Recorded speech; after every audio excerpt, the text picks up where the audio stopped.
What's going on, guys? Thanks for tuning in to tonight's live stream. My name is Zach Hernandez, and as always, I am joined by my co-host, Matt Llewellyn. Glad to be back with you guys. Had a bit of a crazy week. Couldn't record anything, but here we are. We're going to get right into it. Matt, how you doing tonight? Yeah, I'm doing good.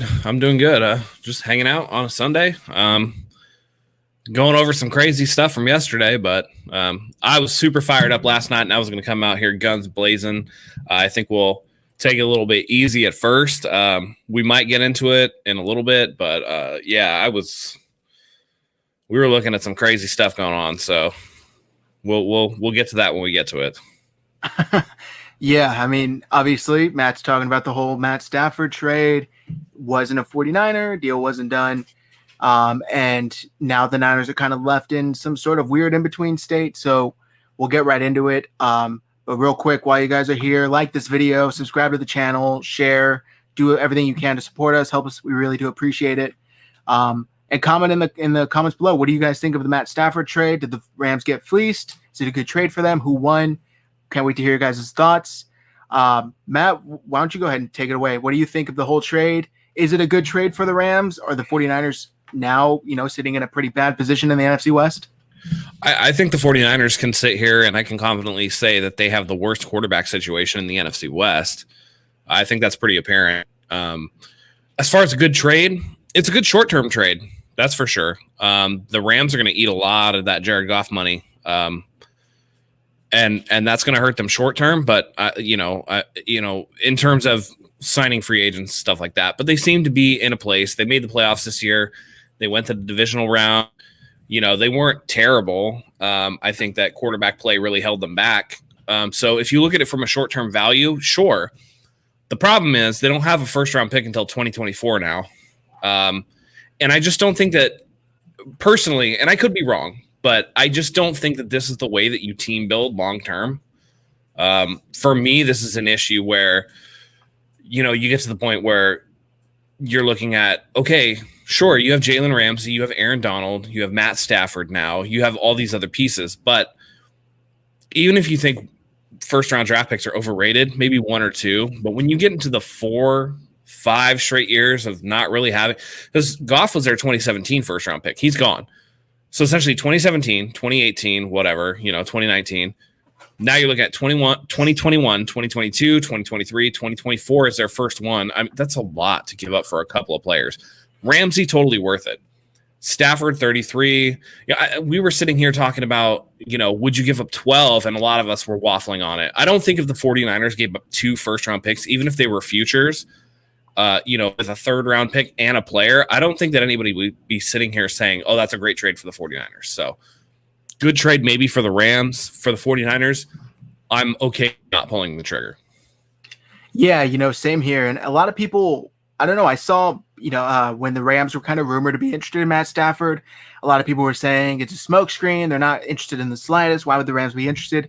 And I don't know if they forgot. Sean McVay said it's going to be an open quarterback competition with John Wolford and Jared Goff. So, I mean, it was pretty obvious the writing was on the wall. And it may have been a really, really expensive move for the Rams to make, but I got to give them credit. At the end of the day, they feel it made their team better, and their front office pulled the trigger on it.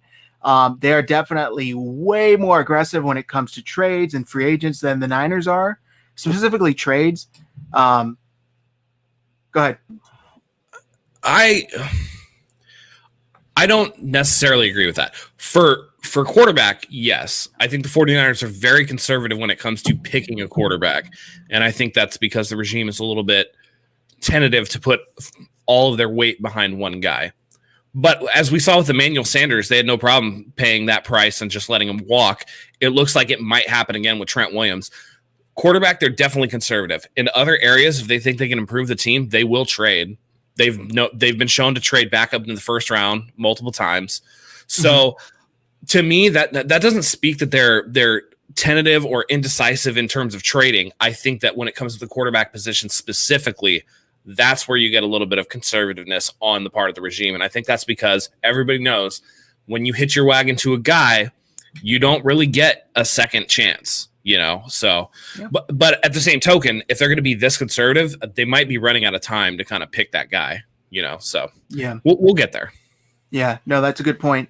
And I think maybe I think of it more as the big move. They're a little more hesitant to pull the trigger, and most of the time it's on a quarterback, just like you're talking about. So I think I'm thinking the same way you are. Maybe I just worded it wrong, but I do agree with you. So the 49ers obviously now let me get your thoughts on this, because I'm reading it as if they're not going to give up that for Matt Stafford. There's no way they're going to give up the asking price for Deshaun Watson. Are these related in any sense, or do you think that they're two totally separate situations? Two different things. There's a wide chasm between, and look, I'm a guy that thinks Matthew Stafford is an improvement over Jimmy G, but Matthew Stafford at best is a fringe top 10 quarterback. Deshaun Watson is a top 5 quarterback in the NFL, and he's 25 years old. There is a far cry from what Deshaun Watson can bring to your team and what Matthew Stafford can bring to your team. That's just. And I don't think that this deal has any bearing on the Watson deal whatsoever, to be honest. It's hard to quantify a 2022 and 2023 first-round pick. But the point chart doesn't even extrapolate that far out. It's just, this is what it is. And there were reports from Josina Anderson posted about it on Twitter, and she said, look, the Lions are waiting for a sucker. And I don't think that the Rams are necessarily a sucker, but they definitely were going to pay more than anybody else was going to pay, And the difference is Deshaun Watson, if he holds his ground in Houston, has all the leverage in the world. He's made enough money that it's not like money is going to be a factor for him in his life. If he pulls what Carson Palmer pulled with the Bengals and holds firm, they're going to trade him. And they need to strike now while the iron's hot, because the further this thing drags out and the more clear that it is that Deshaun Watson's not coming back to the team, the less leverage the team has, especially with Watson and other teams. And they could end up actually having to undersell on Deshaun Watson in terms of trade value because they've let it drag out too far. So these two things, I don't think that they're congruous with each other. Okay. Yeah, that's a good breakdown. Some of the comments here, I know Semperfi really wanted to get into it about Jimmy G, not get into it, but go over it.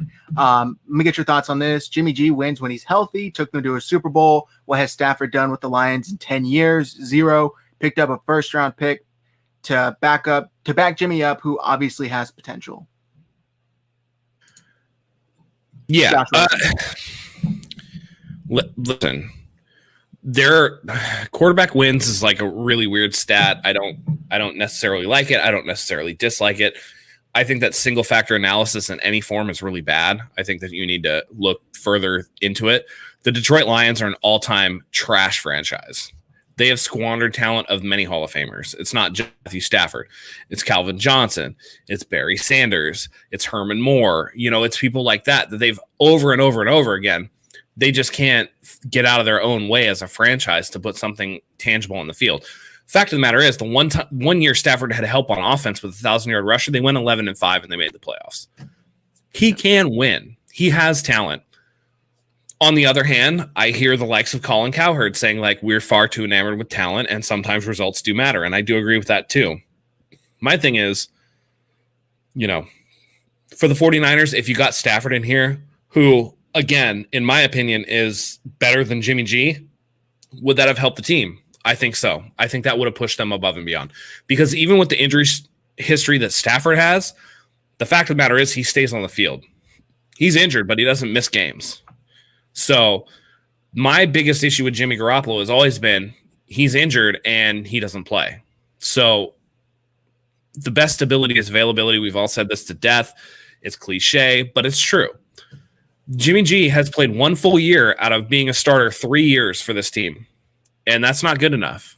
So, again, going forward, if he can stay healthy, I think that the team is fine under Jimmy Garoppolo. I know a lot of people are doom-saying the 49ers are already screwed. I don't believe that if the team can stay healthy. If the team can stay healthy, they have arguably one of the better rosters in the division. They're right there with the Rams. I think that Arizona has significant holes, and I think that Seattle is, again, on a downswing. We see it. They don't address their offensive line. They don't address their defensive line. When you ask Russell Wilson to carry the load 100%, let Russ cook, well, he kind of burned the toast. You know what I mean? So going forward, the 49ers are right there. They just have to stay healthy. So, again, The price that the Rams paid was too much for what would work for the 49ers. It works for the Rams because that's how they're team building, apparently. But I do appreciate the 49ers approach of we're going to be more Steelers Patriots, where we win 10 games every year and try to make the playoffs every year and then push every now and again conservatively to make a Super Bowl, rather than the Rams, who seem like we're going to go all in on a 2 or 3 year window to win a Super Bowl, and we know on the back end we're going to be bad for 7 to 10 years. It is pick your poison. I can't criticize either way. So, yeah, two totally different ways of building a team. That's for sure. They have all their eggs in this basket. If it doesn't work out, then hey, man, the bill comes due either way. Coach saying if and buts. Come on, man. Jimmy stays healthy. If he has the O-line in front of him, let's get a solid O-line and see at the very least. It's looking like that's the thing. And that's the thing. The 49ers said, we're not selling the farm to get Matthew Stafford. We're okay with Jimmy Garoppolo. Mm-hmm. And I do believe that they think that. I do believe that they're open to an upgrade, but they're not necessarily chomping at the bit to just jettison Jimmy Garoppolo. Right. And so if you say, we know they're going to need secondary. Let's just say Patrick Surtain falls to 12. Draft Patrick Surtain. Then at the second round, if you feel like you can move up for like a Creed Humphrey or somebody like that on the interior O-line, do that too. And then you can surround, because the 49ers have, I think, 10 draft picks this year. You can move around and you can pick up some players that will actually help you in the short term. I know we're going to have a lot of turnover due to free agency, but that's what the draft is for. And I think that, especially given how many free agents the 49ers have, it would have been foolish for them to pull what the Rams pulled and give up that much draft capital, considering the amount of holes that we're going to need to fill. It was too rich for the 49ers blood. Okay with that. I don't think that Matthew Stafford, for the price that he went for, is that much of an upgrade over Jimmy Garoppolo for the 49ers, considering everything else. So I'm okay with that. Yeah, that's a good point. And maybe overall, if they would have paid that much to get Matthew Stafford, it probably would have been a net loss for the team. I mean, they have a tremendous talent under center, but for how long realistically, and you're giving up a lot. But with that said, we all know that they paid a premium because of Jared Goff's contract and because their future first-round pick. So I don't think the asking price would have been the same had it been the 49ers. The rumors that were coming out, they were hung up over the 12th overall pick. Who knows? If they were to part with that 12th overall pick, maybe the deal would have been done. But I'm not mad at the 49ers for not making this trade. But I don't want to say nervous, but these two matchups now against the Rams are going to be a lot more difficult because Jared Goff made things, somewhat easy for the 49ers the past 2 years. And now they have a pretty, solid starter back there in Matt Stafford. So. Sure, but listen, all things considered, it's not like Matthew Stafford has lit the world on fire either. So no, but he's I know quarterback wins is a really dicey thing to look on its head, but Matthew Stafford will make mistakes. It's not like we're not talking about a Patrick Mahomes or even a Deshaun Watson. No. Matthew Stafford is not, he's, again, a fringe top 10 guy. So let's not pretend like Matthew Stafford automatically makes the Rams unbeatable. That's just not true. No, not at all. Makes them a lot more, harder to face, but they could still beat them easily. Let's see. We already lost to Forrest. Bosa and Warner contracts will be coming up. Stafford ain't worth it. Watson is. Depends on the price. Bosa contract won't. He's on his rookie deal, 3rd of 5. So there's a lot of moving pieces here. The 49ers obviously value their draft picks a lot more than the Rams, and they're willing to stand pat. And I really do think, I know all the fans, 49ers Twitter, a lot of people are saying, Jimmy, we cannot proceed with Jimmy. Jimmy is not the answer. I don't think Kyle Shanahan truly believes that. As frustrated as he looks on the sidelines, I think that he is their plan B. But I think that he's more than happy going forward with his plan B. Maybe he was willing to look for Watson or Stafford, but if that doesn't work out, he's thinking, hey, I still got, a nice leftover meal at home. I don't need to go pick up Cheesecake Factory on the way home. So yeah. And we're all to that point where, we see the writing on the wall. We know that Jimmy's not the franchise guy. We all know that. But that doesn't mean that you have to immediately overpay to replace that. He's good enough to get the 49ers to the playoffs and potentially the Super Bowl. We got to a Super Bowl with him in 2019.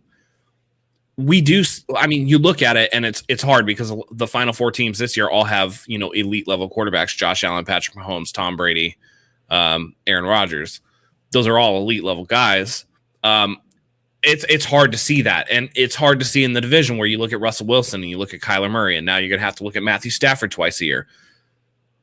Quarterback is the most important position on the field. It's not the only position. And that's not to say that the 49ers can't do damage with what they have. It has to be the right situation long term, though. I fully believe that the way that the Steelers and Patriots build their franchise is far preferable to throwing everything into.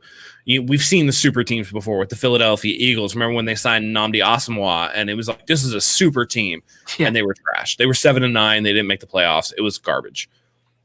It's very easy to sit cheesecake. Exactly. I factory. You killing me here.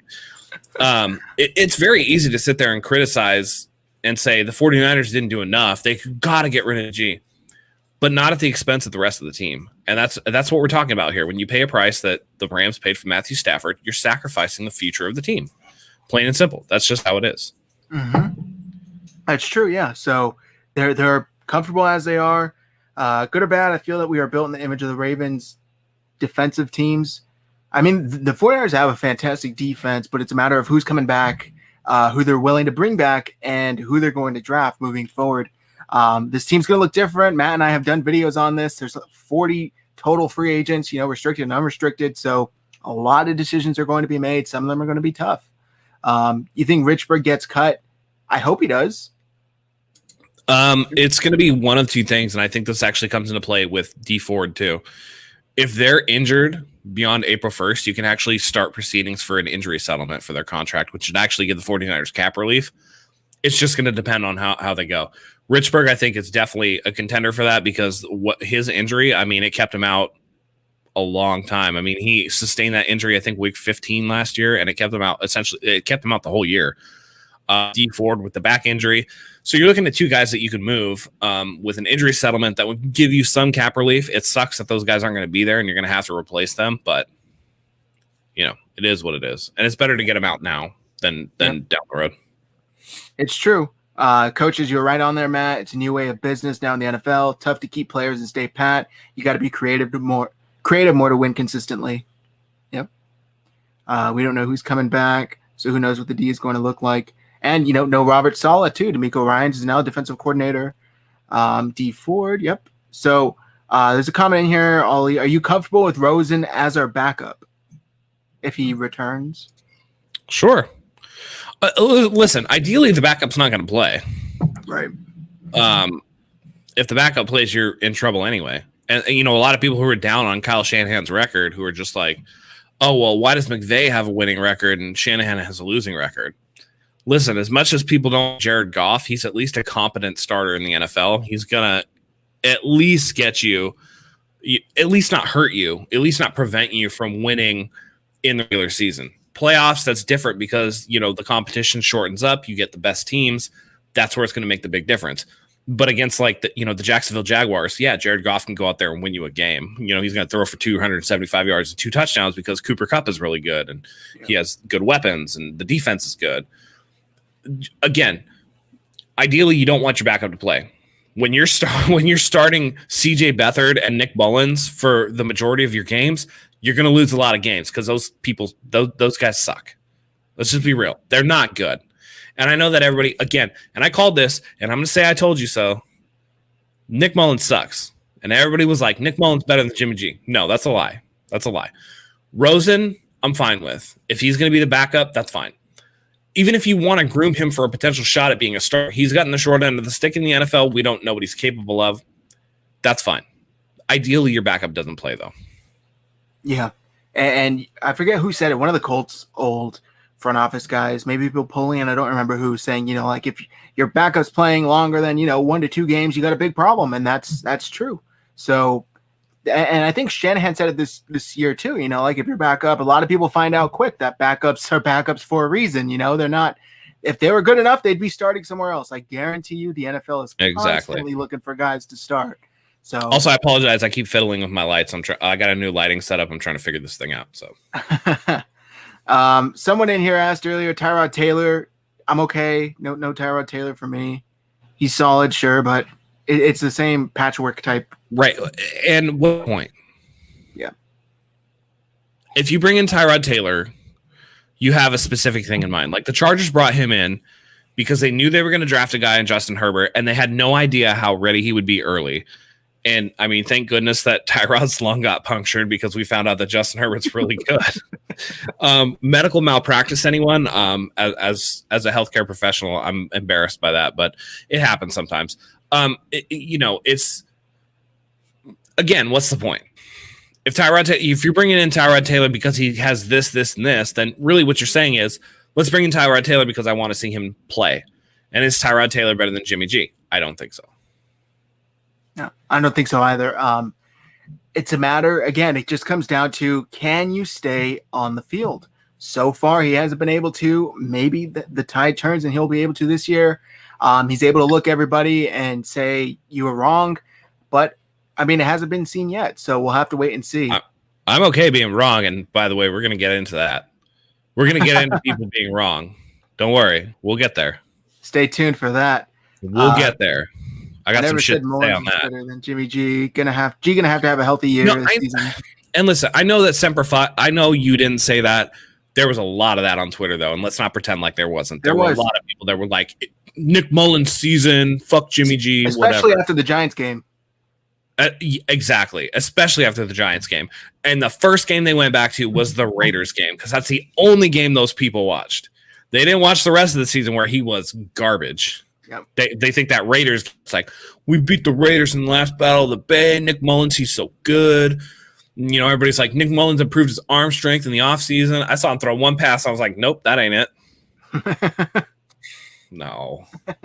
Yeah, no, thank you. Bottom line, Jimmy's not good enough, period. We will not win a Super Bowl with him. I don't agree with that necessarily. I think they could. They almost did. Yeah. So they almost did. They almost did. It's a matter of who's around him, you know, what position you're putting him in. So, I mean, we'll see. And I know almost only counts in horseshoes and hand grenades, but like, listen, it was pretty close. Oh, you know, there's and I know that it didn't happen and we're living in reality, but if Jimmy G makes that throw, we're not talking about this. Let's be honest. We'd be like, well, Jimmy G won a Super Bowl. Listen, if Trent Dilfer can win a Super Bowl as a starting quarterback, Jimmy G can win a Super Bowl as a starting quarterback. It's a matter of rebuilding the surrounding cast around him and getting lucky on injuries. The team's been very unlucky on injuries the last 5 years. Yep, it's true. And also maybe if he doesn't take up a helmet to the bottom of the chin, maybe he's a little better in the second half. Who knows? I still maintain. I will maintain forever that Jimmy G on that non-called helmet to helmet contact when he was sacked and it went right underneath the chin. I maintain that he was concussed on that play. Yep. You just saw erraticness after him that he didn't have for the rest of the game. And maybe it was crunch time, but for me, I'm more likely to think that it was actually he was concussed. Unfortunately, yeah. Tyrod would be a dredge for QB drafted. Yeah, I mean, he could be, but I feel like the 49ers basically have that right now. So maybe it'd be cheaper, maybe, but I'll take Shanahan whenever. Between a drawbridge and a suspension bridge. They're both bridges, different type of bridges. Yep, it's true. Do you think any veteran QBs will get cut? I mean, yeah, I do think or just not re-sign. Like, I don't think the Patriots are going to re-sign Cam Newton. I think they already said they wouldn't. No, and they shouldn't. He sucks. Yeah.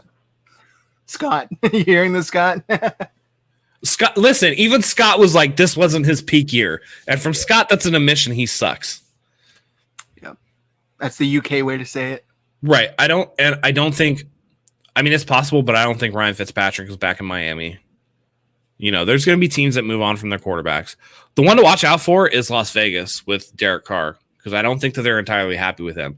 And that could be a future alternative for the 49ers that come draft weekend, you could see some movement on that.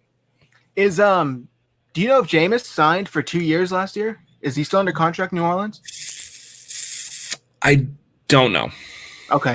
That would be one to watch as well. He got LASIK, maybe cut down on those interceptions. Who knows, man? Some talent's there. Hey, all I know is that Jameis Winston could get some mighty fine crab at Fisherman's Wharf. Eating MWs. We need a quarterback who can extend plays. Too soon. It's a fast in the NFL now. Yeah, I mean the knock on Jimmy that we've always had is once it breaks down, it's not really there for him. He can't create. It needs to be created for him. And he's kind of a first, second read type guy. And then after that, it's like throw to a linebacker.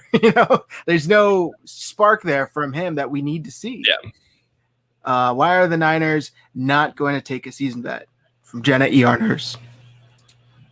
I don't think they like the price point at what that would have cost, especially with Matthew Stafford. I don't think. I believe that when people said, hey, they offered 2 2s and 2 3s, I believe that. I think that they value first round picks differently. Mm-hmm. They're willing to part with 2s and 3s. We've seen that. But those first rounders, they really seem to value. And I don't blame them. 2 future firsts, kind of a lot for a 33-year-old QB who's had some injury history. So, yeah, especially again, and it's not just in a vacuum. You're just like, is that price too much? For the Rams, it's not, because they have other people. They have a pretty set up team. With the 49ers having 40 potential free agents, that's a lot to give up when you have to restock your cupboards. You know what I mean? Like, you can't give away dishes to your neighbor when you've broken 18 plates already. It's just, it doesn't work. Yeah. No, it's true. And, not only that. By the way, I want to address, Jenna, we're going to get into it. I know you thought that Stafford was going to be here because certain people said Stafford was going to be here. Stafford's not here. They're doubling down and blaming everybody else for their own failures. So we'll get there. We don't need a bridge. We need to win now. I mean, a couple pieces could make all the difference. So, and people staying healthy. Yeah, I disagree with that, though. Win now what? There's no guarantee that you can win now. The best thing you can do is put yourself in position to be competitive every year, which is why I think that the Patriots way and the Steelers way of building franchises is the way to go. Yep. But if you go all in and you don't get it, I mean, look at it. Listen, the Rams have given up, 4 straight first-round picks. They're stripping their cupboard bare to go all in and win now. They did it with overpaying Todd Gurley. They did it with overpaying Jared Goff. And they have 1 Super Bowl appearance since Sean McVay has been there. Okay, the 49ers have 1 Super Bowl appearance since Kyle Shanahan's been here. And they're drastically different styles. And I think that 5 years down the line, the 49ers way of doing it is going to be more sustainable. Yep. Newton, Kirkpatrick, Flacco, Foles, there's a few. None really viable. Who? Kirkpatrick? Who the hell is that? Maybe Fitzpatrick? Kirkpatrick, who the hell is that? I read it, not even thinking. Carr is trash. No, he's not trashed. Carr's better than Jimmy Garoppolo. Yeah, I'd say Carr's better than Jimmy Garoppolo. Just stop. All right, Zach Wilson, what do you guys think of him? I like him. I think that he is right there. He's tied with Justin Fields for me as the second best quarterback in the draft. My concern with Zach Wilson is that he didn't necessarily play against the top tier competition, and I'm wondering what his medicals are going to be like on his throwing shoulder because he's had surgery on it. Fair. I like him as well. From what I've seen, fantastic quarterback. He does a lot of winning, a lot of touchdowns, not as many interceptions, not much interceptions at all. So the 49ers runs a pro-style offense. He's a guy that I think could come in and that I don't care about touchdowns, interceptions in college, just because, again, people are like Mac Jones, he's so accurate. Like in my opinion, Mac Jones is Andy Dalton. That's what Mac Jones is. He's a second to third round guy. He's a competent starter, but he's not a superstar. He's never going to lead your team. People are like, well, he his completion percentage is so high and this and that. He plays at Alabama. He has free runners all the time. What I'm looking for is tight window throws, where your ball placement is. How many times do you throw a ball and your wide receiver has to grossly adjust far more outside of the norm? If your guys can't get open, but you can still thread the needle to get it there, that's what I'm looking at. Touchdowns, interceptions. I mean, interceptions need context. Sometimes they're tipped. Sometimes they're whatever. That to me is different. You need to. That's why highlight watching is never a good way to scout. You have to watch the games. You have to watch the games in context to really find out, does this player actually throw well? What are his strengths and weaknesses in terms of, does he throw with anticipation? Does he wait for a guy to get open? Because that's going to make a big difference. College open and NFL open are 2 completely different things. And I think that's why Tua struggled in Miami this year, because he played at Alabama. He knows what Alabama open is, but he doesn't know what NFL open is. And he was very tentative. My wife is a Dolphins fan. So, when we're not watching the 49ers, we're watching the Dolphins. I had a unique upfront view of Tua this year, and Tua is very tentative throwing the ball. He doesn't take a lot of risks. He's very much captain check down. And I think that's because he doesn't know what NFL Open is. And so you want to see that in college quarterbacks. So it's much more than just, oh, well, I watched Zach Wilson's highlights and he looks really good. It's far more than that. It's much more than, oh, well, Mac Jones, he was competing for the Heisman. Much more than that. So. Janet Yarners, can we bank on them taking a quarterback in this draft? Or are we going to go with Jimmy the whole season? I think that they are going to go quarterback. I actually think now that all of this are falling into place, Trey Lance at 12 is looking much more likely to me. Yeah, I agree with that. The project quarterback, we're going to keep Jimmy, but we're going to raise Trey Lance in this offense the way that we want to build him, and we can jettison Jimmy after this year at any time. It's not going to kill us on the cap, but in the meantime, we can stay competitive with the team. And by staying competitive, it's like, okay, well, now we can entice free agents to come here. Hey, we're competitive. Kyle Shanahan knows what he's doing, this and this and that. And then all of a sudden you plug in that guy. They're going to follow the Kansas City formula where you have a pros pro and Jimmy who's going to go out there and he's going to do his business and he's going to, know the system and all that. And then you're going to have a guy like Trey Lance who needs a year, like Patrick Mahomes, who was coming out of college. Patrick Mahomes was rough. Don't let anybody tell you any different. He was a guy that was viewed as a project guy. That's going to be the important thing. You have a vet in front of you. It's going to be the Alex Smith to Patrick Mahomes model.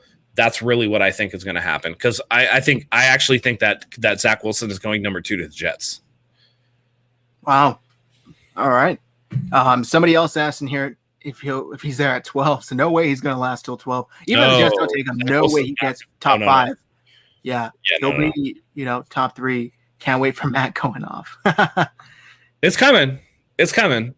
Sure, but the Pats had one thing. Like last night, I was super worked up about it, and then today, building up to the show, I was like, okay, well, I'm a little more calm. But now that we're on, and I'm like, oh man, no, I'm still worked up. So we'll get there. We have to follow the consistency plan. Draft picks and free agents don't always guarantee you're going to win. Overpaying can't be the approach. Is pretty clear. Yep. Yeah, that's true. The Rams have given up every first since they've drafted Goff. Exactly. Yeah.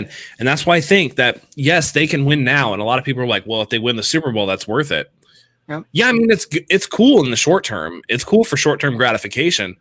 But long-term, it's like one of those things where, like, okay, you can take an under-the-table job and get paid cash and make a lot of cash now, but then you're screwed in the future because you don't have any credentials to go off of.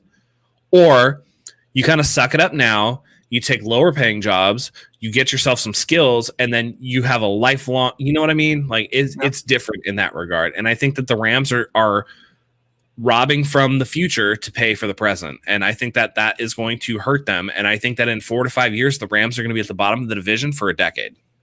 Yep. Wow. I mean, I could definitely see it. They're putting everything in right now. Like we've said, Brett Jones says immediate impact draft prospects, Kyle Pitts, Gregory Rousseau, Patrick Surtain, Caleb Fairley, Rashawn Slater. Who you like? Patrick Surtain. We need DB. Kyle Pitts at 12. Why? Yeah, it's a luxury pick. As a second tight end, Ross Dwelley is fine. Yeah, because even if Kyle Pitts is good, he's not gonna unseat George Kittle. And I think that tight end is a luxury position. When you're looking at interior O-line holes and the DB is going to be decimated by free agency, you need to address those positions first. Kyle Pitts is really good, but not good for this team. The 49ers are not going to draft Kyle Pitts. No, I keep seeing mocks with him too. I'm just like, come on, man. No way in hell. That's a total luxury pick. Pick. Fellas, what are your thoughts on taking a shot on Sam Darnold? Played with nobody and had terrible coaches. I don't mind it. This before, yeah, we both are open to the idea. I don't mind it at all. It's here's the thing though. Knowing that, like, it's kind of like an open secret that Kyle Shanahan likes what Sam Darnold can do. So with Robert Saleh going there, and with the coaches that Robert Saleh took with him, taking the Shanahan scheme over there. I'm telling you right now, I would not be shocked if the Jets kept Sam Darnold and traded out of 2. Yeah. From the reports I've read, they're looking to move. Tannehill looks way better now that he got the ghost of Adam Gase off his ass. You know what I mean? Yeah. Sam Darnold comes available, should the Jets get Watson, I don't think they have. Unless you have Patrick Mahomes or a Josh Allen or a Lamar Jackson or an Aaron Rodgers, which even that's up in the air. Every team should be looking at Deshaun Watson and at least exploring the idea. Deshaun Watson is that good.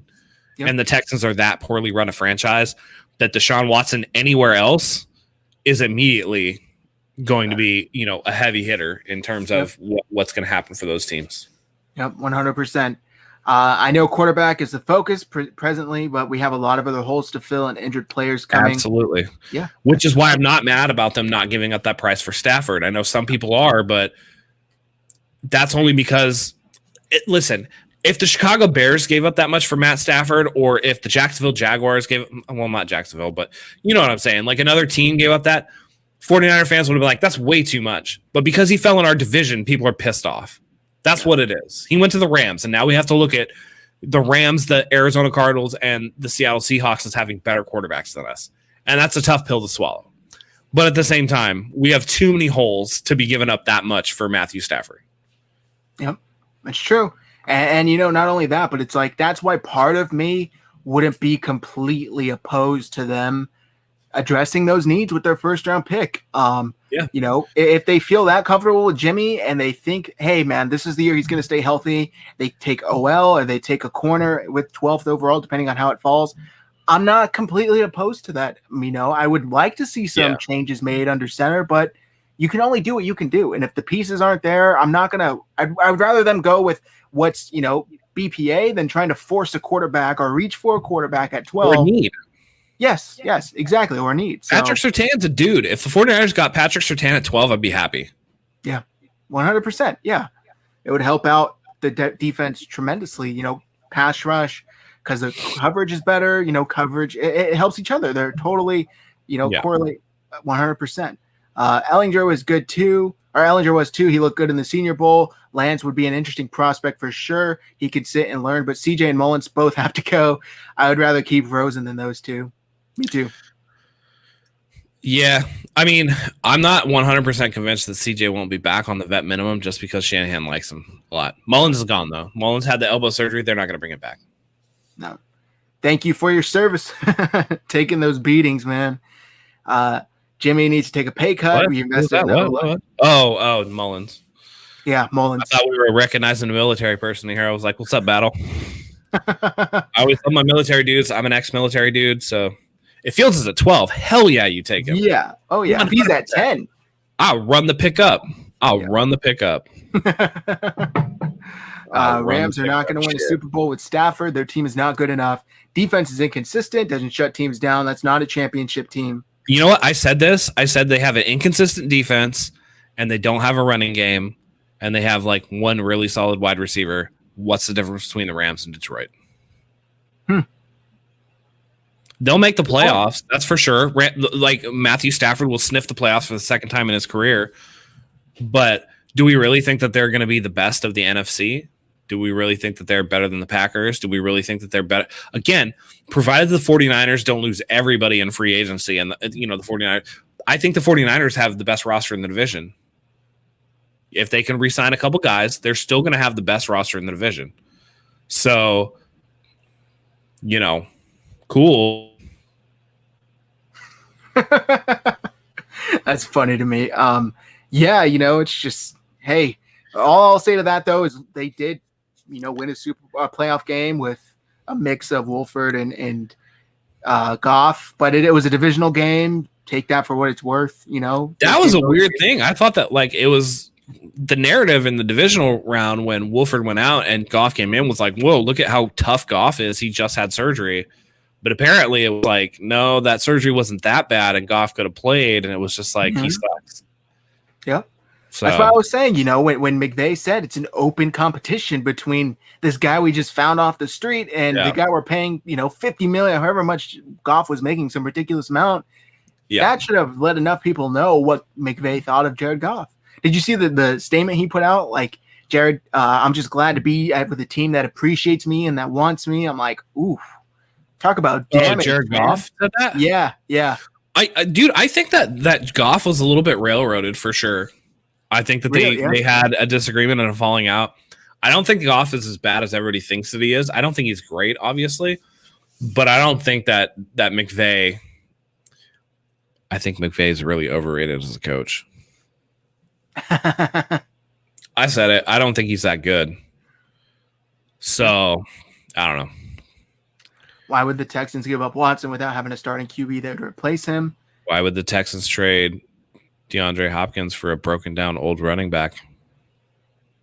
Because the Texans suck. Was ridiculous. The Texans are right there with Detroit as the bottom 5 franchise in the NFL.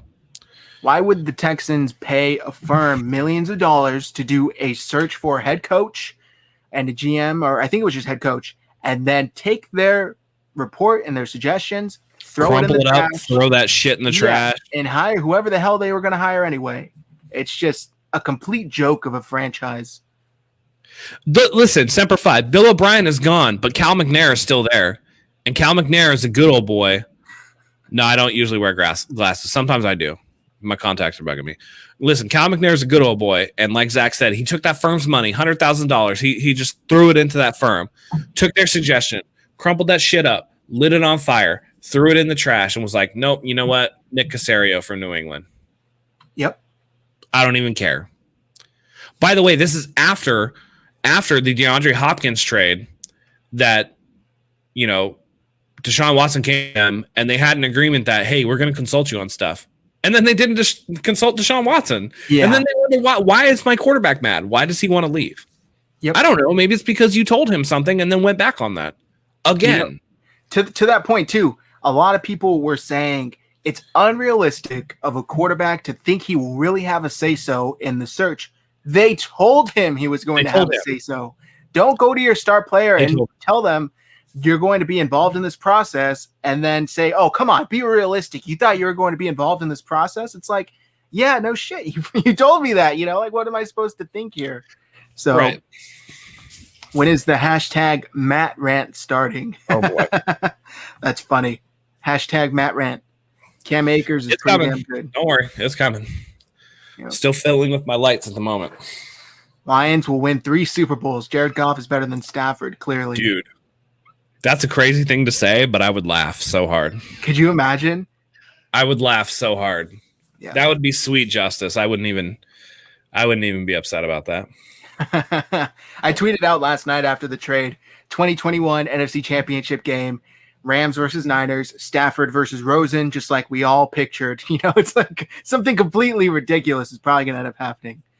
Sacrifices, Matt, we are clicking again. We are clicking tonight. I agree again.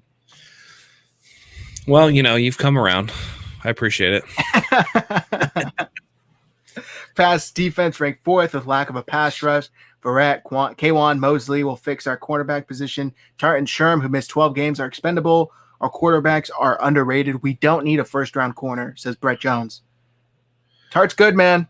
Tart's good. I disagree. Yeah. Like Verrett, there's no even guarantee that they're going to re-sign Verrett.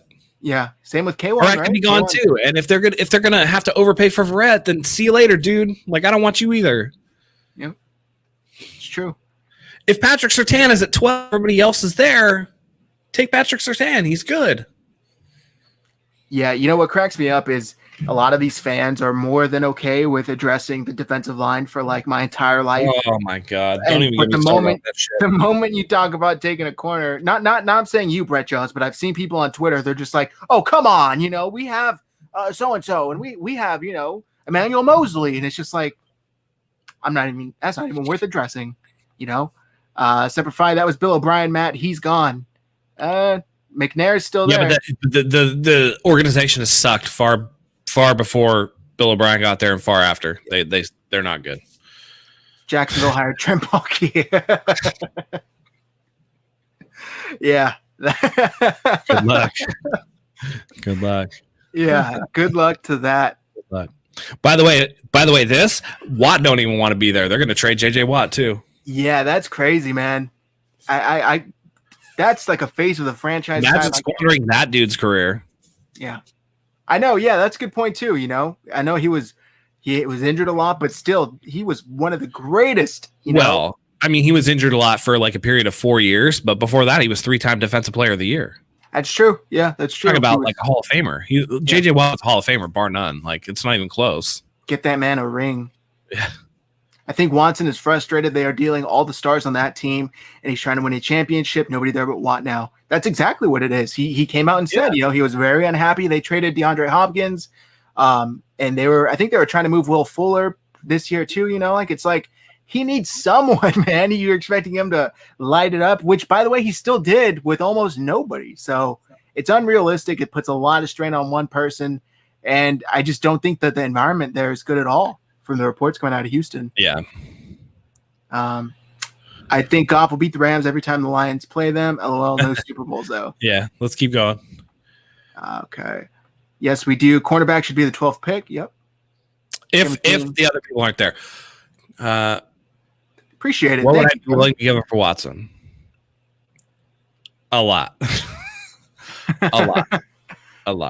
Unspeakable amounts. And that's the difference. Watson's 25. He hasn't even hit his prime yet. And people are like, well, he's injured all the time. No, he had an ACL injury in his rookie year, and then he plays after that. It's fine. He's fine. But he's done nothing but win at every level. I mean, before this season, he has had the Texans in the playoffs consistently. So, that franchise has not done him any favors. So, yeah, I don't know. I would give up a lot. Same here. Does any of this stress y'all out? No, it's fun. No, I have real life stuff. I'm in the healthcare field. I'm a former Army vet. Like, there's a lot more in this world that stresses me out than football. I love it. And I mean, to some level, I'm just like, I wish the team is always good and that they do stuff, but tangible stress, nah, man. This is more fun for me than anything else, talking football. Yeah. Same here, especially coming on live, interacting with all you guys. Oh, yeah. That's the best part. That's the best part. Tart doesn't stay on the field either. We are paying him a lot. I think he's gone. Tart's gone. Kid's going to play next year. Yep, he is. Tart's gone. He's not coming back. I was screaming for us to draft a corner last season. Yeah, I can't imagine why they didn't. I would love to hear the reasoning behind why they didn't draft any corner. Because they needed defensive line for the 5th year in a row. Corner has been our Achilles heel for as long as I can remember. Yep. Back when they said Nate Clements was going to solve all that. Carlos Rogers. I would love Watt opposite of Bosa. He had one good year. Oh, man. Carlos Rogers. Yeah. Carlos Rogers. Was that his name? Carlos Rogers, number 22. Did I get... Oh, man, my video froze. Yeah, you're frozen. Trash. I don't like that. Let's try that again. Nope, now you're black. All right. Matt's going to reset his stuff. Guys, there's a ton of comments here. I'm going to skip down to some. I'm sorry if I'm missing you. What's the max you would give up for Watson? 3 firsts. I honestly wouldn't be opposed to, 2 firsts, 2 seconds, and like a third. Matt's back. Matt, what's the max you would give up for Watson? 3 firsts? I'd give up like 4 firsts and a player. Yeah, I said 3, 2 twos, 1/3. Yeah, whatever it is. Honestly, whatever it is. Let's pull a Rams. Listen, I don't blame them giving up 2 firsts for Jalen Ramsey, 2 future firsts for Matt Stafford. Yeah, that's questionable. 4 firsts for Deshaun Watson. Let's do it. Yep. Solomon Thomas.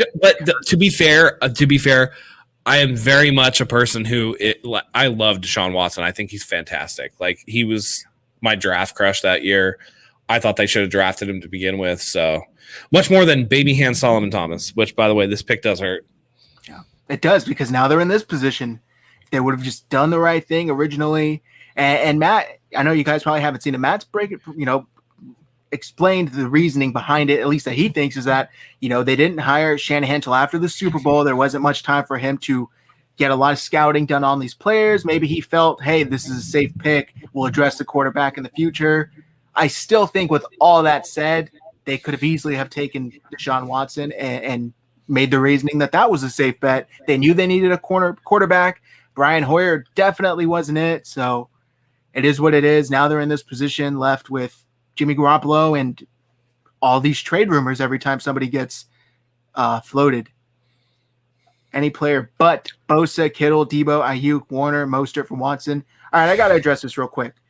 I'm fine with any trade all those people for Deshaun Watson. I'm a little more. I'd like to hold on to Warner and Bosa. I feel like everybody else, feel free.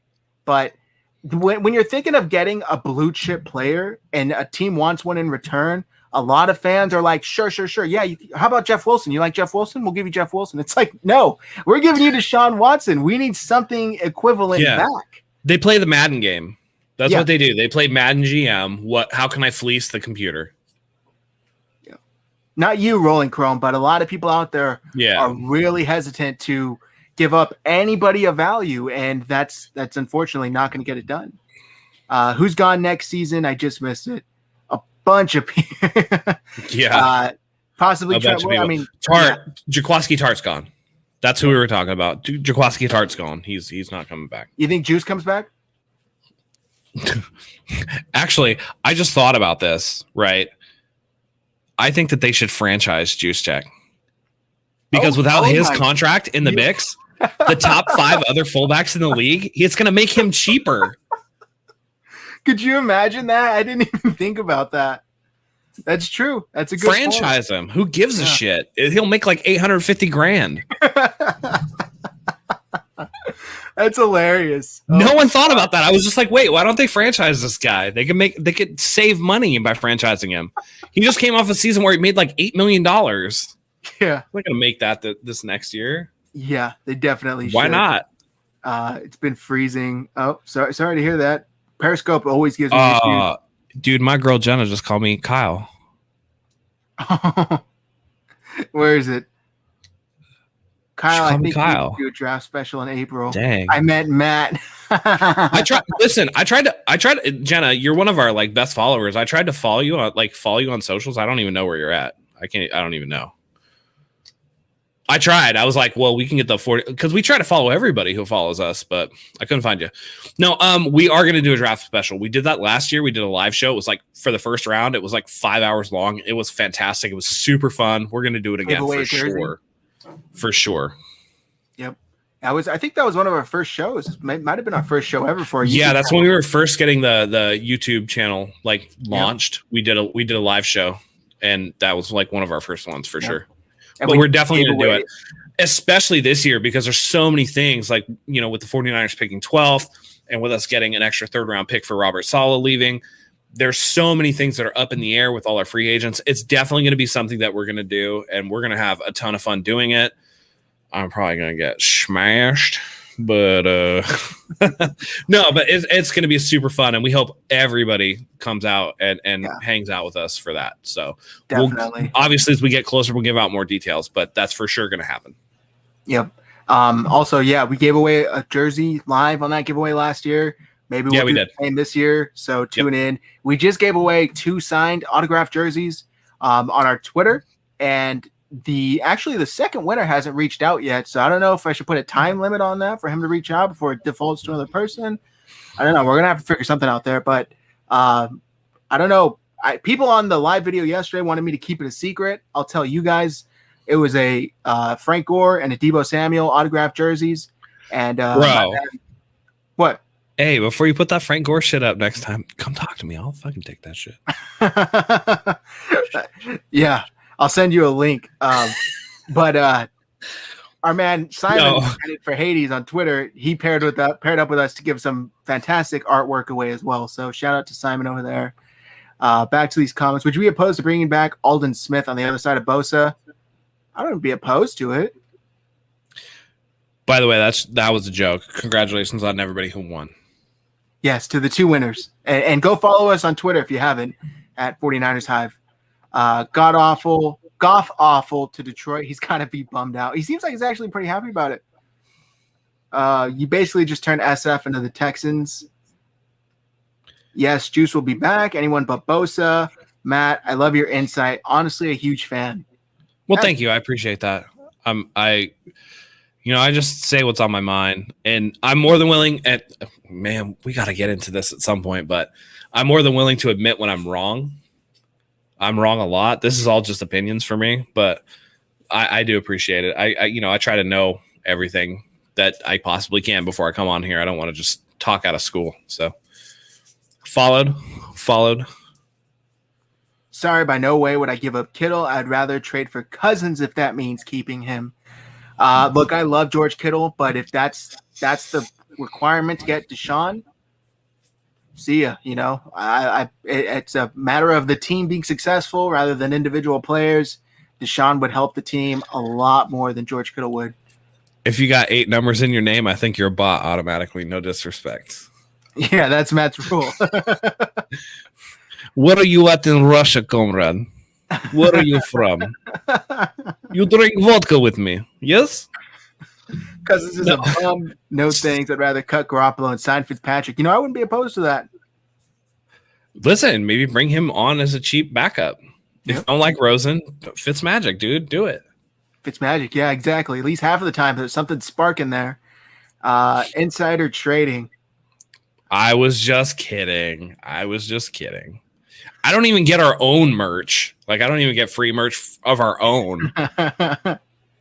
That's not true. You got one shirt. Well, yeah, but you paid for that.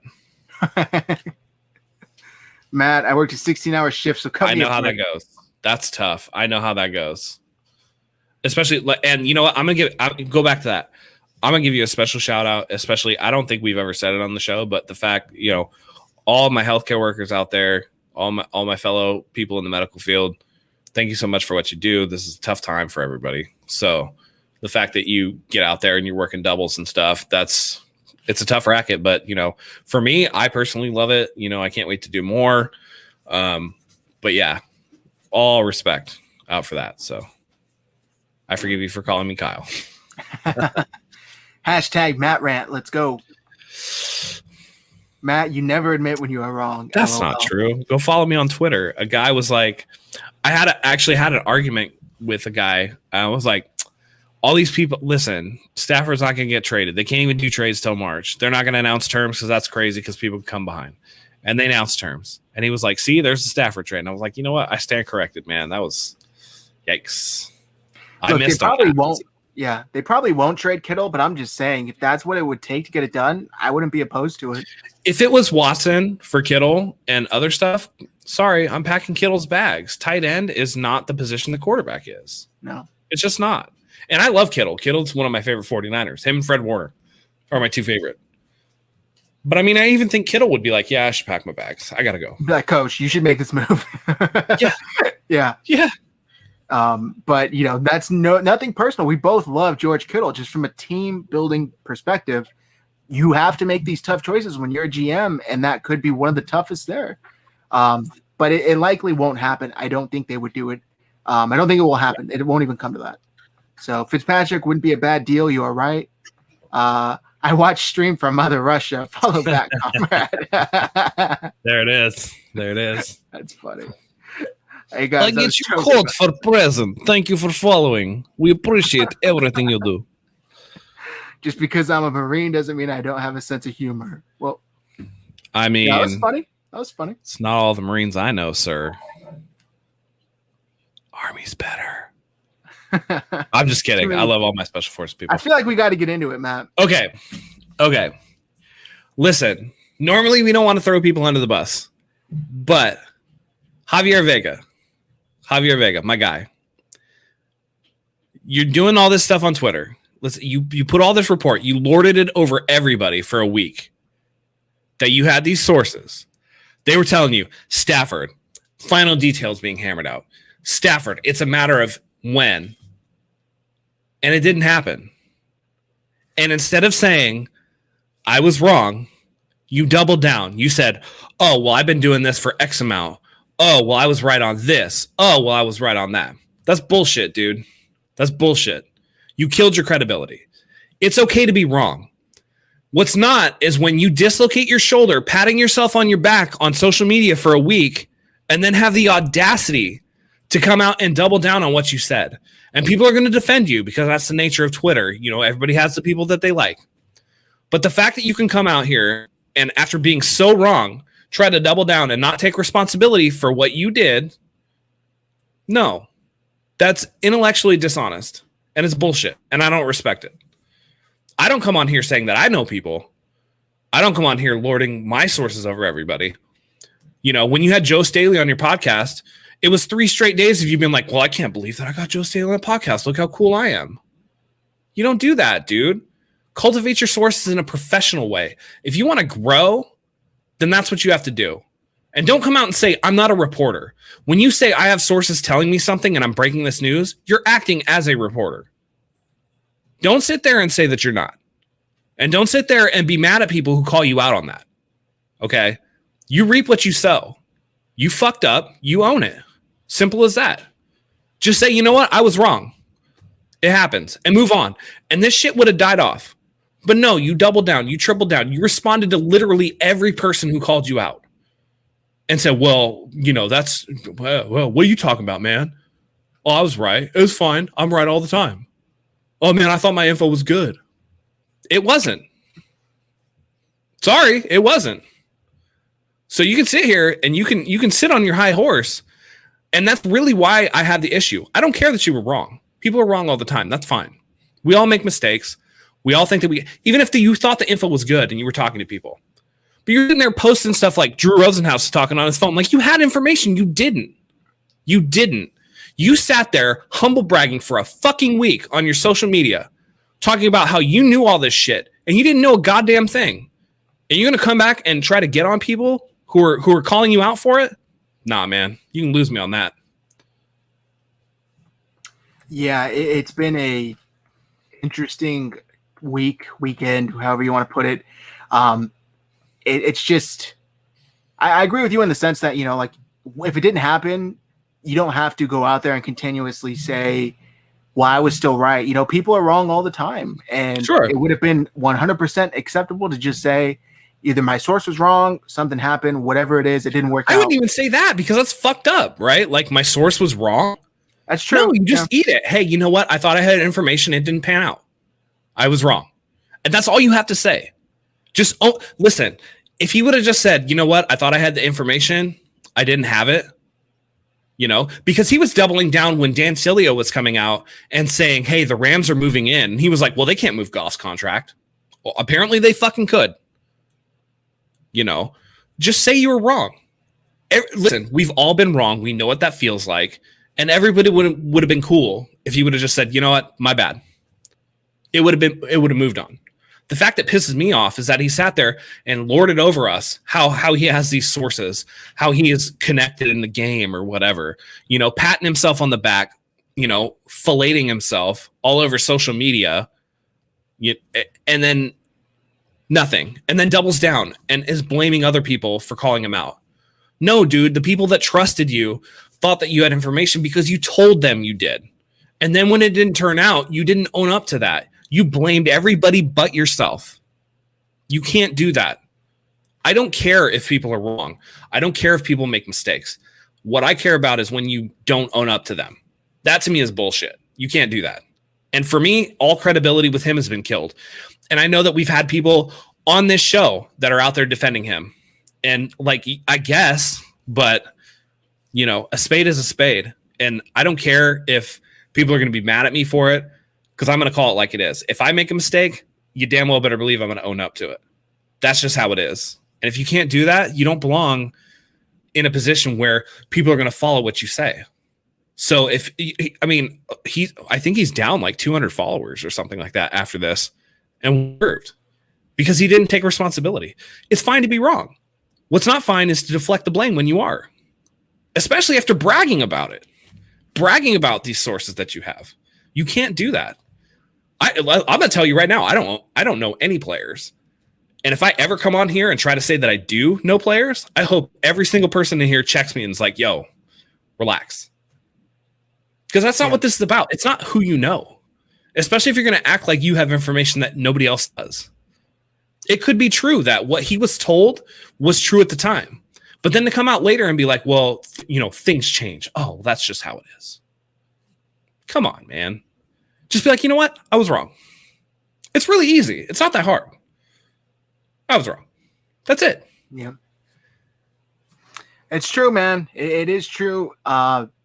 just the doubling down, I don't think was necessary. I feel like it could have just proceeded, dealt with it, moved on, but it is what it is. People are going to be crazy on Twitter either way. I don't want anybody, attacking the guy. Obviously, Matt doesn't either, but no, don't attack him. Don't attack him. Obviously, This is just me ranting about, and I don't have it. Again, this is not a personal thing. This is not, I think this, I think he's a piece of shit or anything like that. That's not what this is. What he did was not right. What he did was wrong. And I'm going to call out what he did. I'm going to call out his action. But I'm not going to say go and flood his Twitter page or go and, put his mentions into shambles. That's not what we're about here. And we don't want anybody to go do that. So don't at him, don't whatever. I'm sure he's going to see this one way or another. And if he wants to come and talk to me, that's fine. That's fine. So I'm perfectly willing to stand up for the stuff that I said. And this is my opinion. This is not anybody else's opinion. This is not endorsed by the Hive. Zach did not tell me to say this. Nobody told me to say this. This is 100% me talking about accountability as the person that I am and what I expect out of other people. So if he wants to come talk to me, that's fine. I mentioned him by name, but he's not the only one. And anybody else out there, whether you're, with XYZ group or whatever, I don't mean, so, maybe I should throw out 49ers GM, maybe I should throw out Marco Mart, maybe I should throw out other people who were saying all this stuff because I don't want to single out Javier. That's not fair either. But it applies to everybody who said they had sources and didn't back that up and didn't take accountability for that fact. If they want to come talk to me, that's fine. But, don't go and flood his social media. This is my opinion. This is what I'm going to say. It's a reflection on me and nobody else. Please don't go and, it's football. It's not life. This is just me, this is me talking shit about somebody who I think did something that wasn't the best. So anyway, I'm going to breathe now.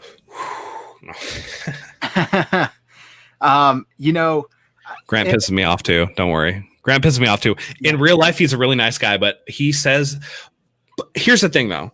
Grant will definitely back his position and he will sit there and he will take responsibility for the stuff that he says. That's one thing about Grant. Grant will not back away from his responsibility in the stuff that he says. So he does piss me off because I do think he's a professional troll. He was our first guest, I believe, and I even asked him that, and it took him about 3 minutes to roundabout say yes. He is a troll, but I do agree. And the one thing I give him props on is that he will actually argue, and I don't want to say argue, but he'll debate his point. He will see it out. He will say, this is why I think X, Y, and Z. Tell me why you think I'm wrong. Here's why I think you're wrong. And then he'll talk to whoever. That's what I respect Grant for. I do think he can be a little outlandish, a little out there, but that's his shtick. That's his style. Yeah. He got it from his pops. Hey, no respect, no disrespect there. Kudos. That's your hustle. I'm not going to knock it. Lol cone. Yeah. It is what it is. Yeah. That is. He will. And again, that's why I have such a problem. It's not that you were wrong. It's just that, and we talked about this. Like, I think a lot of us talked about this. It's just like, dude, they're like blowing themselves talking about how connected they are. And it's really obnoxious. You're not winning yourself any favors when you like humble brag this shit the whole time and lord it over everybody. Look how cool I am. Look at my sources. Look how connected I am. Look at me bring you this news. And then to say, look, I tried to break this news to you, right? And it wasn't there, but that's not my fault. I'm not a reporter. What? Yeah. You're trying to break news. You are reporting on something that you heard. That's the definition of being a reporter. If you don't want that smoke, don't put it out there. But you can't go and get mad about it later. Like, you have to hold that L, dude. Like, you earned it. Capital L right on your chest. Hold it. Yeah, and one thing for me too is I think that it went a step too far when he or other people were tweeting the deal's basically done. The deal's done. It's just a matter of the exact language in the deal. I would have even been okay with there's a significant interest involved in both parties, and then that falling apart. That happens all the time. A lot of tweets were being put out saying it's all but done. It's all but done. So, by the way, all the puppy dogs that followed his ass and was like, Javi said it first. Yeah. Oh, did he? well, then he should be first in line to get criticized for it.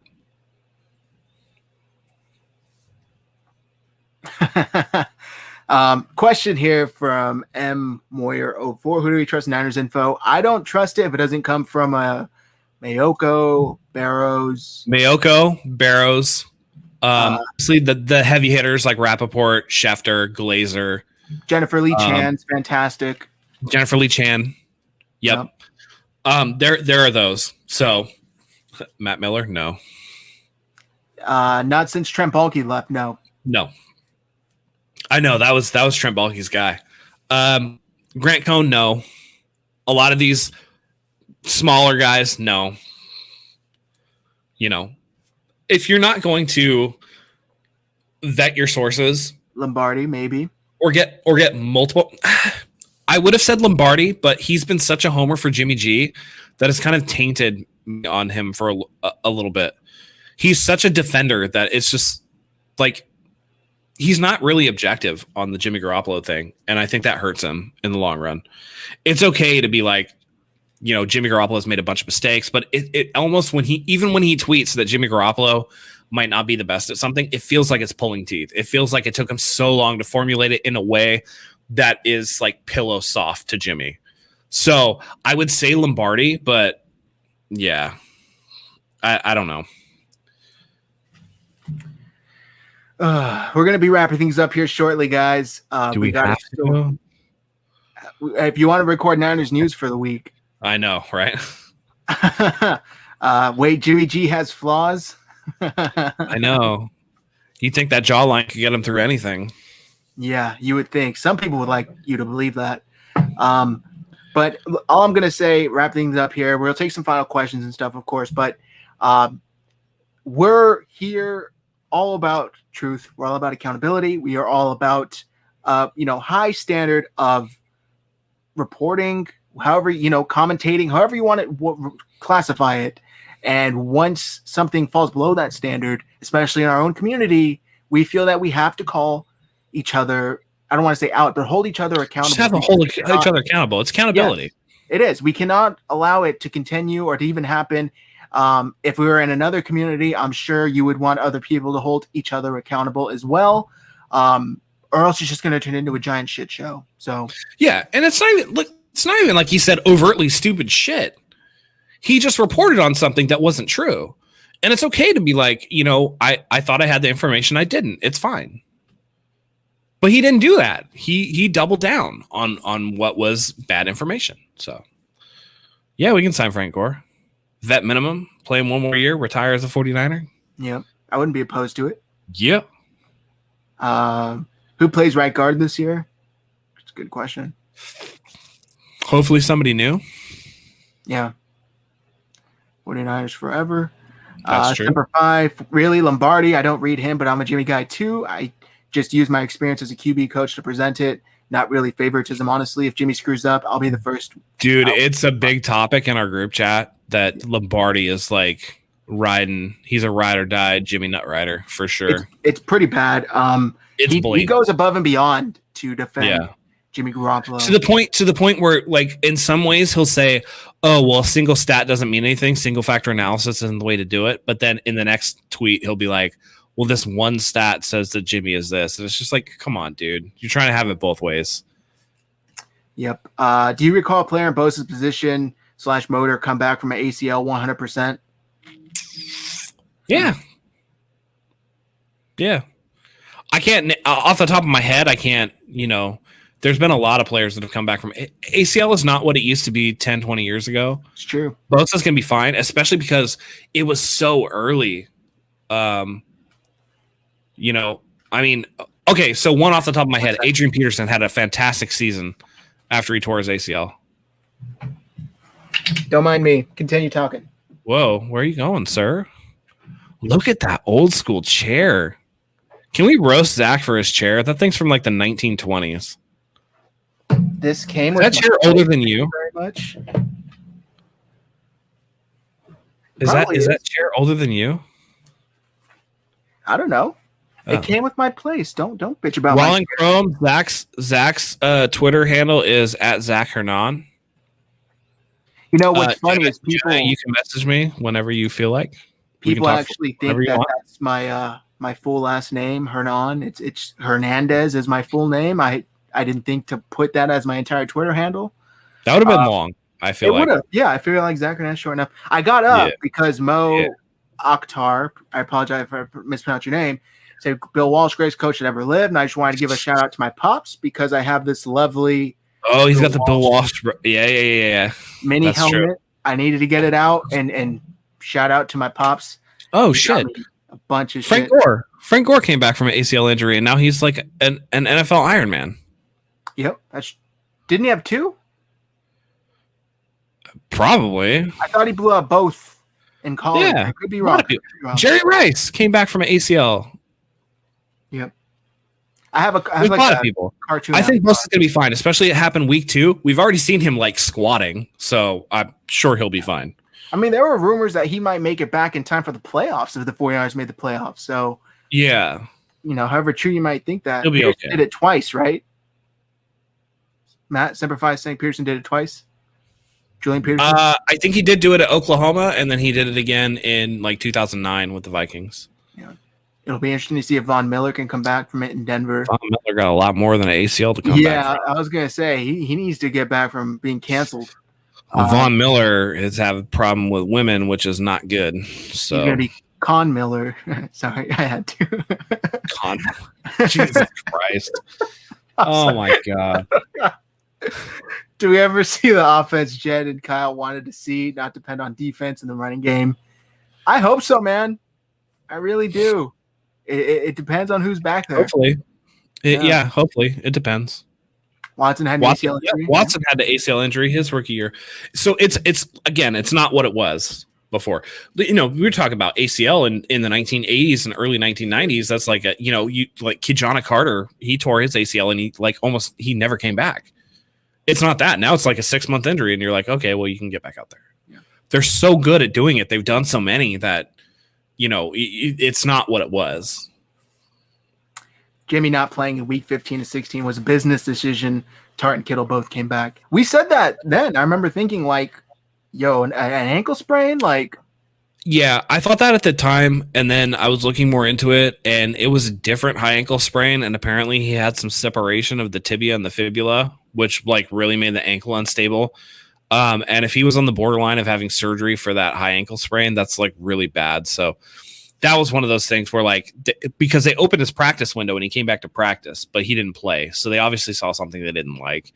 And given that it was his kind of I think it was his left ankle. That's his step into ankle. It just makes it hard for him to kind of come back from that. Yeah. Go back and watch Denver Broncos under Mike Shanahan years. That's our offense with a view twist by Kyle. Yep. It is. What's up, man? Thanks for tuning in. Why don't Jimmy fan realize they haven't extended Jimmy contract and shopping him for 2 years means something? That's a good point. He's under contract for another 3 years, though. They didn't have to. They extended him in 2017. He's under contract through 2022 or 2023, 2022, I think. So they have time. It's not like they're not fussing with it. They don't have to. It's okay. Don't you think it was interesting that they didn't try to renegotiate it though, or? No, because it's imminently because so what happens if they're going to restructure now? They're going to kick that can down the road, and they're going to have to eat cap. They can get out post June 1st. Let's say in the draft, right? That for whatever reason Justin Fields falls, and Shanahan's like, I could rock with Justin Fields and a backup. I don't need Jimmy G. Post June 1st, their dead cap hit is going to be like 1.4 million, I think, and they're going to save 25 million. So to restructure doesn't make sense because they can get out from this contract at any time without it really hurting the team. So you don't want to restructure because then you actually put yourself in a worse cap situation potentially that's what I'm saying. That can down the road. I think the fact that they didn't is telling as to at least how they view him and how they view the situation. Because they could have opened up some cap space this year, right? If they were to restructure. Well, they still can. That's the thing. Right, yeah. But it would have been more of a guaranteed thing. So I want to address this because a lot of people are jumping the gun. We're not even at the Super Bowl yet. The Super Bowl's a week away. The league year doesn't start until St. Patrick's Day. There's time. They They have a lot of time to figure this thing out. If they cut Jimmy pre-June 1st, it's $2.8 million against the dead cap. If they cut him after June 1st, it's 1.4. There are going to be free agents out there that not every free agent is going to be gone day one. They have time to really figure that out. Yep. I'm from San Diego. Zach is in San Jose. Yep. California. Do you guys think he'll keep trying to sack quarterbacks like he did against Baker, where he was bent in half and powered through the block, still sack the quarterback? I assume this is Nick Bosa. Yeah. Yes. Same person. He's going to be the same expect him to be better. If you remember, his brother Joey had a second-year injury, and I actually think it was a torn ACL. And Joey Bosa's come back, and he's been phenomenal. So I don't expect any different from Nick. That's awesome. You got Mike's playbook. That's awesome. Take a couple more questions here before we wrap things up. Thoughts on McDaniels becoming OC? I feel like Kyle only did that to keep him from going to another team. Definitely. I mean, Kyle doesn't really need an offensive coordinator, but the fact that like McDaniels is there, it's good to keep continuity. I think continuity is something that's important. They were going to lose people either way. That's why I thought the D'Amico Ryans thing was so important on the defensive end. It's just it's good to keep people in there that know the system and that you don't really have to hugely adjust to. If they would have brought in somebody else, then maybe that guy, especially if it's somebody who's been longer tenured than these guys, might have their own ideas that don't necessarily vibe with what Kyle wants to do. And I think Kyle wants to keep things. I mean, you're talking about all these injuries and the 49ers defense was still a top 10 defense. You got to keep that going. Yeah. Yep. Fred Warner going in the same league, Patrick Willis and Bowman. Fred Warner is already in between those two. He's better than Bowman. He has the potential to be better than Patrick Willis. Bowman, I think, was a product of playing next to Willis, to be honest. Yeah. All-Pro, I think, is more important than Pro Bowler, so I'm not mad that he wasn't a Pro Bowler. All-Pro is kind of where it really matters. Well, I mean, in 2019, he should have been too. Yeah, that's for sure. But I don't think that he's going to go without recognition. I think everybody recognizes how good Warner is now. Yeah, and it's going to cost him. The Niners, that is. I ran Mike's offensive minor adult league, got 2 championships and a Hall of Fame induction from a coach 99, 2009. That was a lot of fun because I never got paid for it. That's awesome, man. That's sweet. Yeah, that's cool. Next year is going to be very inspiring for me if it's Jimmy. Sorry, guys. It's okay if it's Jimmy. Like, it's not. Again, is it what we all want? The shiny toy. The grass is always greener on the other side. Can the 49ers win with Jimmy? Yes, they can. Health is the most important thing. That number one, more than anything, the team has to stay healthy. That's really what it is. Yep. Damn, I'm repping from upstate New York. That's awesome. I don't envy you that snow that you guys get. I don't want to deal with all that cold. I was just in Rochester May of last year. Worst wedding of my life. Don't even want to get into it. Matt knows. I remember that. I remember your struggle session through that. You know what? I've always wanted to go to upstate New York though, because I heard like all the forests and shit are really cool. It's beautiful. It is. I've heard it's beautiful. I would love to go. Yeah. Just not in the winter. 2008 as well. To Brewerton. It's closer to Canada. We went to Niagara Falls. Had family up there. It's gorgeous. Typically, you're better. Need to be in 20-degree weather. That's not for me. No.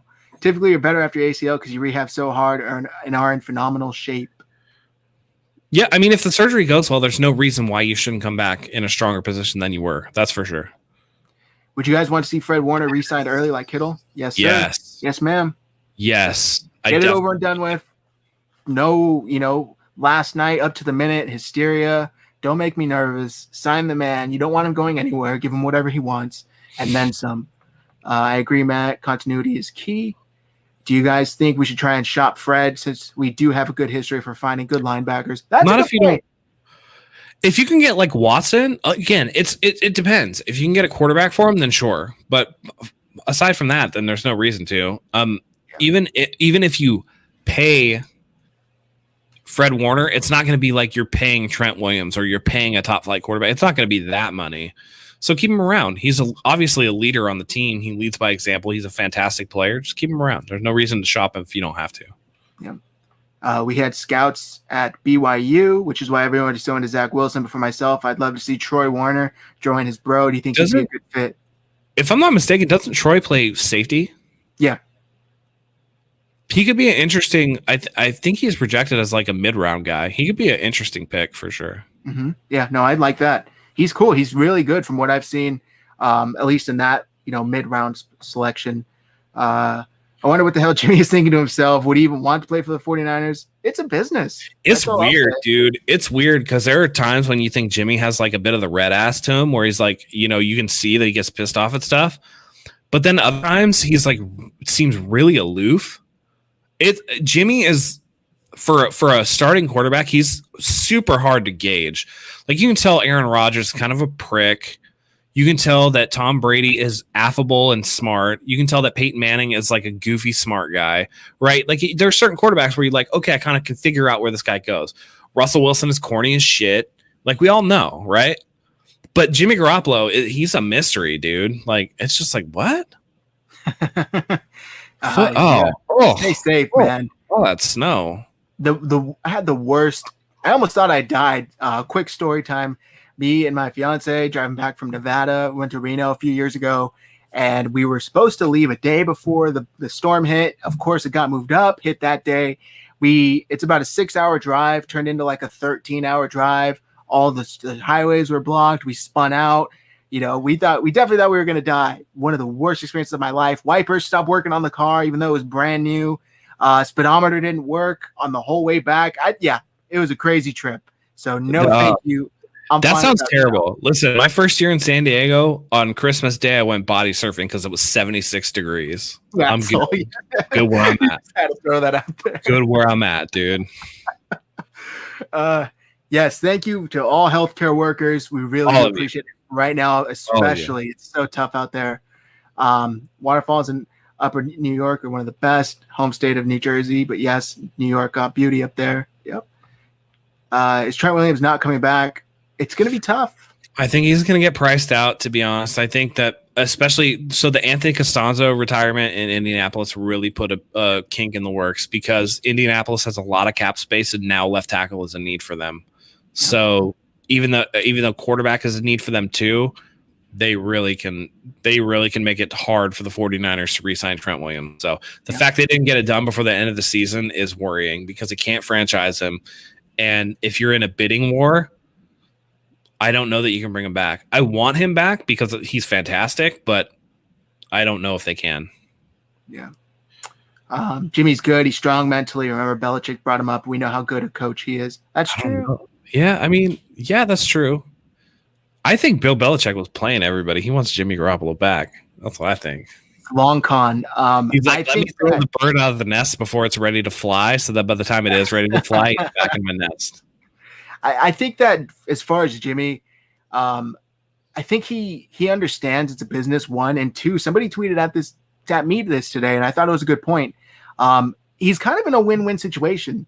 He has to play because the 49ers don't really have another option. If he balls out, he's able to either request trade to somewhere else if he's really that unhappy, or two, continue getting paid big bucks here, and he gets to tell everybody, kind of thumb it in their face, hey, you wanted me gone, I'm here balling. It's a win-win situation for him.